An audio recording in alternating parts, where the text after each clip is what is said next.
Well, this sure has been a hell of a week.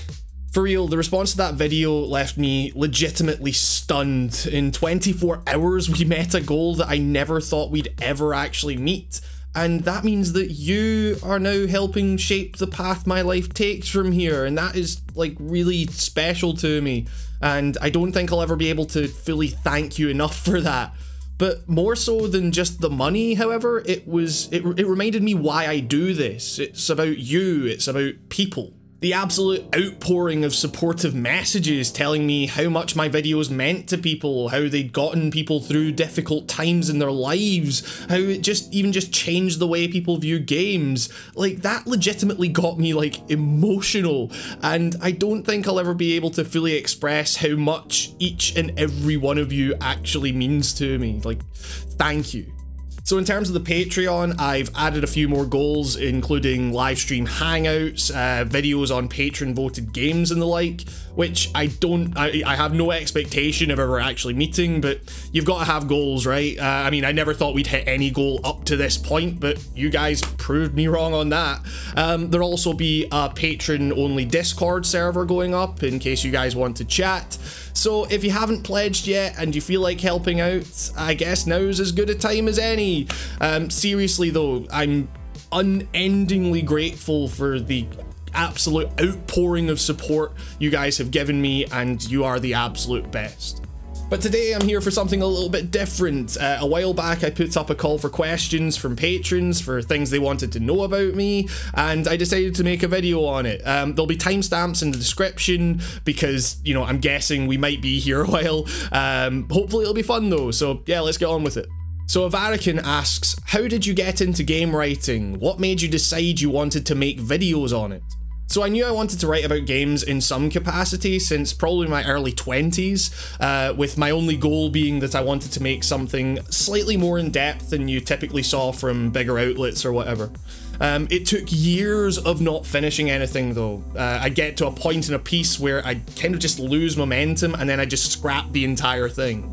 Then one day I just happened to play Her Story, realised it lined up pretty well with an essay I'd written on postmodernist fiction in university, and I just kind of joined the dots. The result was a super esoteric piece, and the production values on that video make it nigh unwatchable now, but I knew I'd found an angle, and that was enough for me to really get started. Just getting something done and out there made getting the next thing done and out there far easier. Each piece not only acted as a means to improve upon the last thing, but also as a gradual affirmation that, yeah, I'm doing okay at this, I can probably do this, which was extremely important. I know so many people struggling to get off the ground in terms of writing and videos and stuff, and my advice to them is always just get something done, even if it's not perfect. You can't improve on something that doesn't exist. As for why video, at the start it really was as simple as most of the video games criticism I was consuming at the time happened to be in video form, so it felt like the format I had the best understanding of, I was most comfortable with. As I've progressed though, I've come to kind of view video as its own beast entirely. If handled correctly, if broken down, and if you take the time to study it and how it works, it really can be the most direct way to convey ideas to an audience. I mean, even just in the sense that you don't have to explain your point and then have another bunch of text that points someone to another piece of text that they have to then read in order to get the evidence for your point. You just have your argument being actually bolstered by the evidence, like simultaneously. Visual stimuli not only keep people engaged, but potentially reduce your word count. I mean, video criticism is itself an art form that you can study and improve at. And I'm not saying I'm anywhere near the best at this, but I feel like I'm gradually developing my own voice within this realm. Plus, you know, I could have started a blog, but who reads blogs anymore?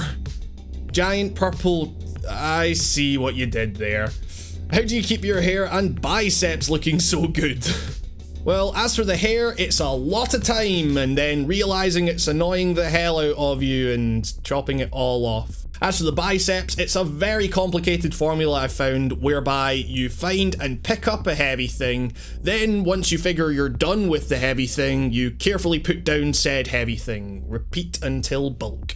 Santiago asks, is it an issue for you trying to find a balance between enjoying a game and looking at it critically, or do you pick up on all these little nuances in games automatically as you play? I ask because I find that I have to either look at games retrospectively or actually play the games again to be able to articulate my points to the degree that you do, and still most of the time they don't really reach the depth that yours do. So I tend to have a pretty analytical mind in general, which means I'm often able to gauge the overall tone or theme of a text fairly quickly, then spend the rest of my time with that text on a more granular level, linking the little things I come across to that central theme. It's a mindset that often gets scoffed at, you know, don't you think it sucks the fun out of an experience?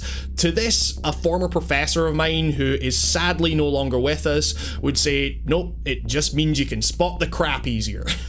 I don't think the two ideas are that mutually exclusive really. I can appreciate something very much in the immediate, but I can also simultaneously try to analyse why that immediacy had that effect on me.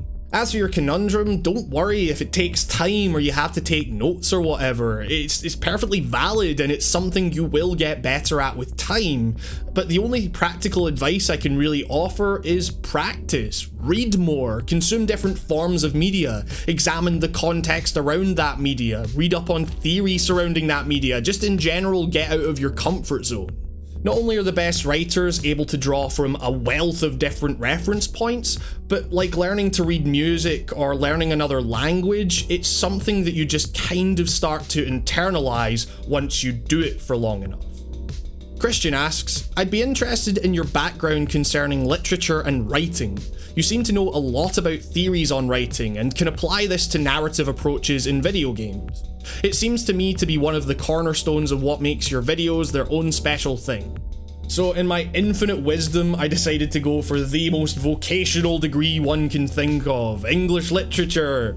I mean, I joke, but in all honesty, I've actually been able to use a lot of what I learned from that course in what I'm doing now, which is more than I can say for a lot of people I knew on that course. See, as I mentioned previously, the first video on the channel was linking her story to various highbrow literary concepts, from ontological versus epistemological dominance to Barth's death of the author and fractured narrative and all that. All things I'd previously studied in a module on postmodernism as part of my course. I said before though that I'd found my angle because it opened up something really interesting to me. It was the idea that so much of the theory I was coming across surrounding some truly experimental literature, like real out there stuff, is absolutely inherent to even the most mundane of video games, because essentially both come back to this notion that the reader will play some part in defining or controlling their own experience, and there's the key word, control. It's definitely something that I've been planning on coming back and doing a larger video on at some point, because it might seem weird or dumb to some, but I think there is an inherently metafictive quality to a lot of video games, and that is really interesting to a dumb literature nerd like myself. So it got me thinking about what other kinds of theory I could apply to games, whether it be musical, filmic, anything. But the key was literature. That was the lens through which I could really get to the heart of how games were conveying their narratives. I've gotten a little less esoteric with it over time, I think, better trying to blend it into a more personal style of writing, but my perspectives on narrative especially are still very much rooted in theory. But more broadly though, I do tend to gravitate towards somewhat more experimental authors. I'm really into Alistair Gray, James Joyce, Virginia Woolf, Vladimir Nabokov, etc. I guess at the end of the day, I'm just really into the idea of having some means of defining my own experience with a piece of art. So Jess has a couple of questions. Re games, when did you start thinking of yourself as a gamer? Do you even go by that label? So I've played games my entire life and they were a massive part of my real formative years, but I don't really remember keeping super up to date on industry happenings and the like until I was about 17 or so, outside of reviews and stuff. At that point, I started reading more news, I was checking out more sites, and really starting to consider myself like part of the culture. As for the gamer thing, I don't really identify as that label, in the same way I don't identify as a filmer or a booker, but hey, you do you. Music. What was the last concert you went to that blew your mind and why? What does your schedule look like for making music?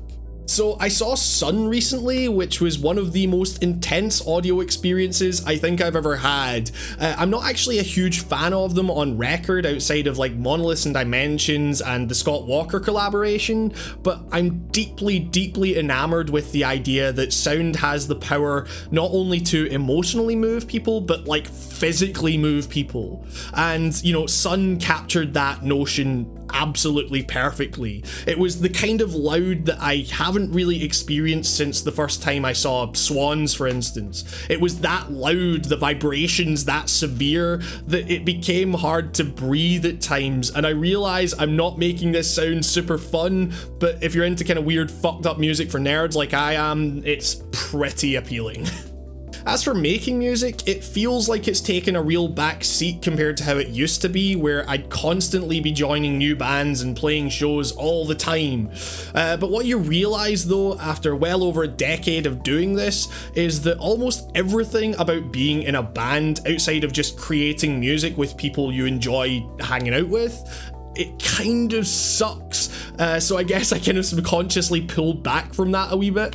I still play in a couple of bands, I still tour occasionally, I still make albums on my own whenever I have the time, and over the last 2 years of making all the music for the show, I think I've accrued what amounts to like 4 or 5 albums worth of material, so I guess my idea of slowing down is most people's idea of overdrive, but I don't know, I like it that way. I like to work all the time, I cannot stand being idle. Ossian asks, if you could recommend a book for someone who isn't too much into literature, which one would it be? So you don't read many books, huh? Well, how about a book about books? How Fiction Works by James Wood takes somewhat highbrow literary concepts and presents them in a super conversational tone, as well as applying them to really great literary works in a very practical way. So not only was it a really useful learning tool for me when I was studying, it made me really want to go back and read more because his enthusiasm for these works is utterly infectious. So in terms of books for people who don't read a lot of books, you can't go wrong with a book that makes you want to read more books. And lastly for today, James asks, what is your favourite game or type of game and why?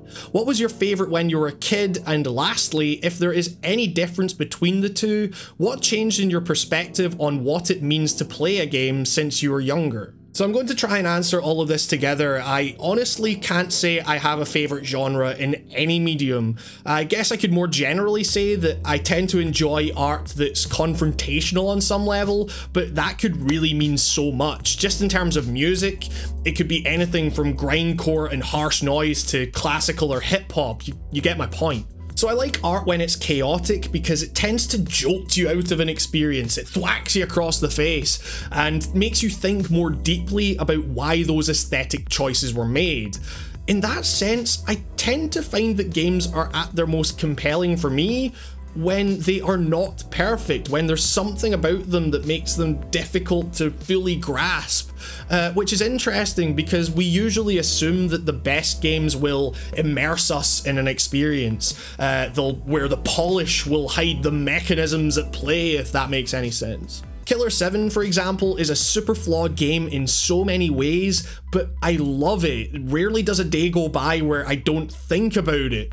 On a similar level, I thought Metal Gear Solid was my absolute favourite as a kid because it was like playing a movie. And I don't think I fully grasped until I was older that actually Metal Gear Solid can be kind of bad at some of that stuff, but crucially, it was different. And that's what I think made it memorable. Even if the risks didn't necessarily pay off, the fact that they were taken in the first place was valuable, and that's truly effective art for me, the kind of stuff that sticks with you. And I guess that answers your last question too. I suppose as I get older, I want games to challenge me as much as they immerse me.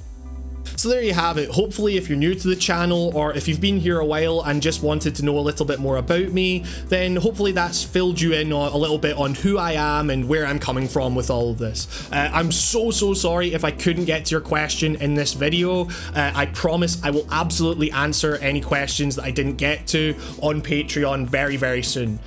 Who knows, I may open things back up to questions at some point, but I think for now that'll probably do it. Once again, I just want to thank each and every one of you sincerely for your unbelievable support. I cannot express how much it all means to me. For now though, I'm away to get back to work on the next video, which will be going up next week, and hopefully you'll enjoy.